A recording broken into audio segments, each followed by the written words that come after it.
In here. In here. Hurry, dear. Come in before the storm picks up even more. Oh, nonsense. It's no intrusion at all. I'm happy for the company. I don't get many visitors, drenched or not. My name is Circe. Welcome to my little home. Nice to meet you, dear. Here, let's get you out of that wet coat. I'll place it over here by the fire to dry while we enjoy each other's company a bit.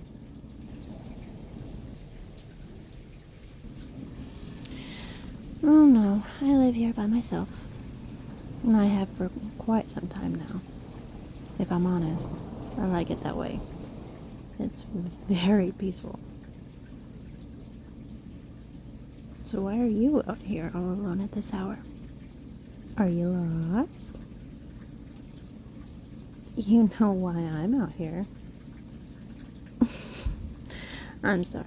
My curiosity is getting the better of me. It's been so long since I've had company. And the lady before you didn't really say much. So you're already way more entertaining.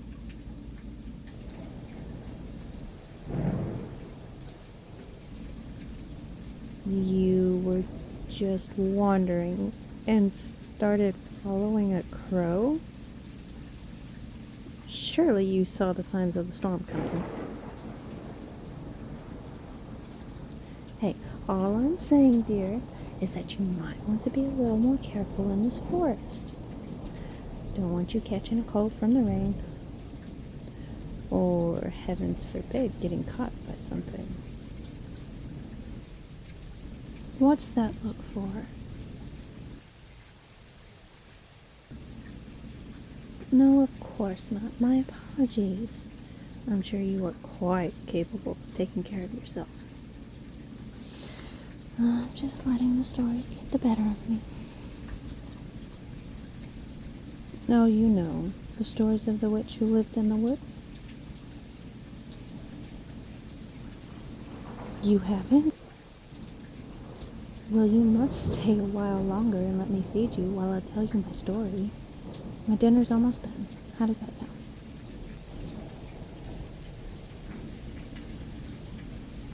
Oh, perfect. Come now, sit by the fire. Warms the soul, so I've been told.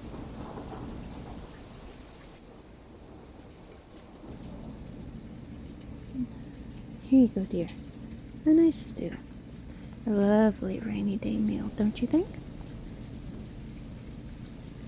Oh, absolutely. I'll start the story now.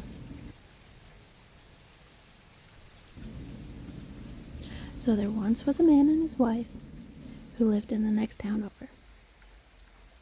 I believe it was the next town over. Anyways. Well, he got called away shortly after they married and had moved into their house on the outskirts of town. He was to go fight in some battle with the men of the town they moved into. While away, his wife fell ill, and she went into quite a delirious state.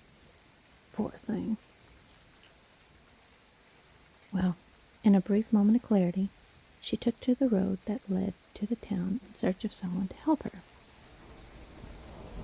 She must have gotten lost because as she walked, for what seemed like hours, she didn't find the town, but rather a woman coming from the opposite direction out of the wood. She cried out for help, and the woman obliged, took her into her care.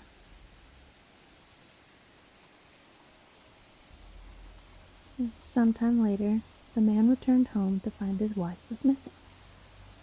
He became frantic and quickly went back to the town to find answers, but nobody had it. They'd not seen her, not for some time, and assured him they would alert him if anything were to change. So the man started back on his way home, tired and dejected, when he was stopped by a peculiar sight. A crow, standing in the middle of the road, eyes locked on him. The man was drawn to the bird and wandered after it when it started to hop and fly away. The crow led the man to the little house at the edge of the forest where a witch awaited his arrival. She feigned surprise at the visitor and listened to his plea to help find his wife, all while sharing a meal with him. After he finished his tale, she revealed that she, in fact, found his wife and had been caring for her. He became excitable and demanded to know where she was. And when the witch didn't immediately reveal to him the state of his wife's health or her location, he drew his blade. His anger grew, as did her smile when she told him that his wife no longer wished to return to him. After a while, in many attempts to change the subject but failing, she told him, "Fine, I'll make you a deal. I'll let you know where she's at in my forest, and if you manage to convince her to leave with you before sunrise, I'll let you both go free. If not, I'll own both of your souls." He quickly and blindly agreed and was sent on his way to a shieling in the wood. He arrived with the rules that he was not allowed to leave the house until his beloved arrived, and once she did, he was to convince her to leave the wood before sunrise. So he waited, never searching the house, just sitting by the fire and looking out the window for his beloved to show, never realizing that time was becoming his enemy, for the witch had fed him a potion that made his body age rapidly and his mind fixate on the asinine goal at hand. For if he'd paid enough attention to his surroundings, he would have found her dying body lying in a small bedroom in the back. But alas, he did not. He sat so long that the potion aged him, and his body died in his chair. But he was none the wiser when he stood up at the sound of his beloved's voice just outside. His soul called by her voice to look out the window in the door. He feared for only a moment about what awaited him outside before he saw a wisp of her hair.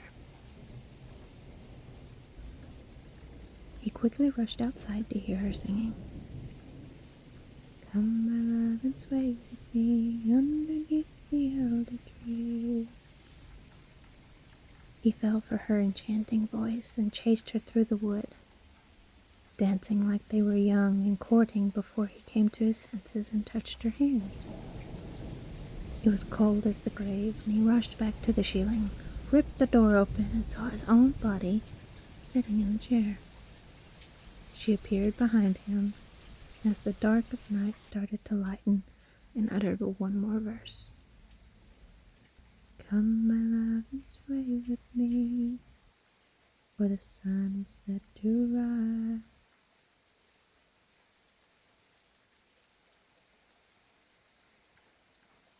Pardon? How do I know so much about the story? Well, I'm just a very good storyteller.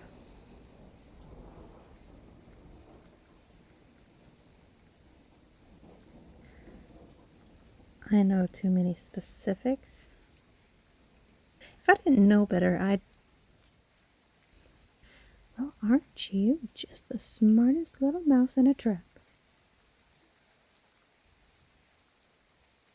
Oh, but you are. Yes, I am the witch from the story, and you, my little mouse, are trapped in my next little game.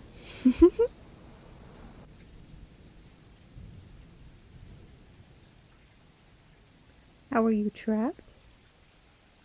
Well, let's see. You followed my crow, ignored the storm, shared a meal with me. Any of this starting to sound familiar?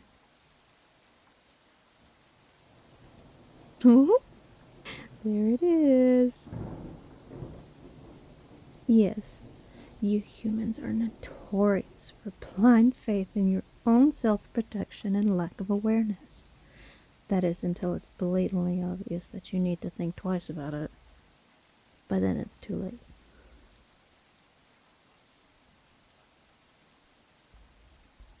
Why? Well, because I'm bored. I want to have a little bit of fun as I expand my powers.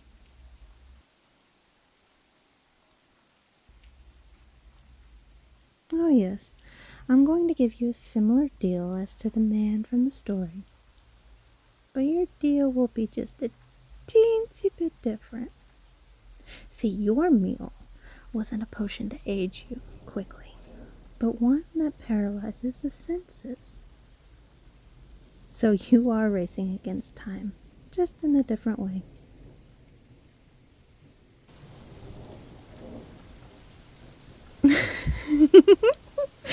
Oh, you've been here for hours, dear.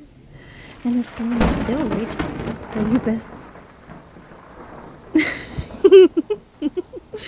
Oh, in such a rush. You'd think you were drunk with how you're stumbling.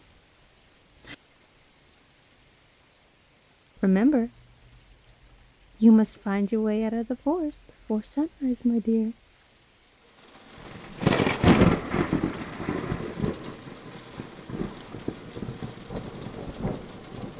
Good luck.